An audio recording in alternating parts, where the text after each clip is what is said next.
I'm here in Jerusalem at the traditional site for the Pool of Bethesda. I'm just north of the Temple Mount. Now, in his gospel, John describes Jesus going to such a pool, surrounded by 5 covered colonnades. Jesus went up to Jerusalem for one of the Jewish festivals.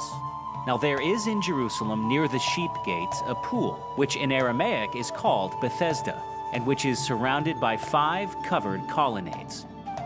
Here a great number of disabled people used to lie: the blind, the lame, the paralyzed. John 5:1-3. Before we jump into the gospel story, let me help you understand the cultural context of this place. The Greeks built a cult around Asclepius, the pagan god of healing. During the Hellenistic period, the Greeks built Asclepions, or pagan healing centers, all over the Greek Empire. The ill and the disabled would congregate at these regional healing centers. They would drink and bathe in the waters of the Asclepion, and then they would sleep within the temple's walls. They would sleep on mats laid out within the inner sanctum of the temple called the Abaton. Now, the Abaton was supposed to be the place of divine dreams, where Asclepius or his serpents might appear to give the sick clues about their healing. In simple terms, the Greeks attributed the healing powers of natural springs to spirits. This belief made its way into the cult of Asclepius. His temples were typically built near sacred springs with shallow pools and baths.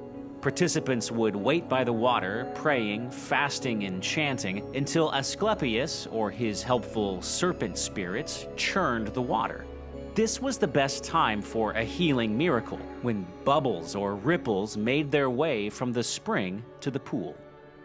The association between divine healing and sacred water activity was a mainstay at every Asclepion.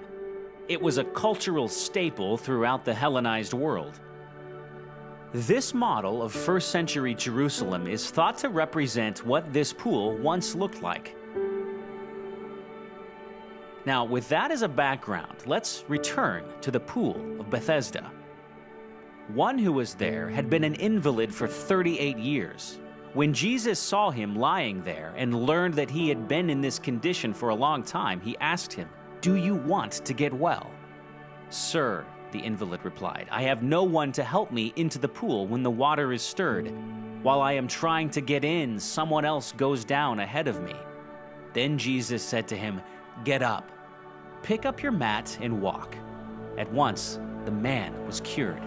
He picked up his mat and walked. John 5:5-9.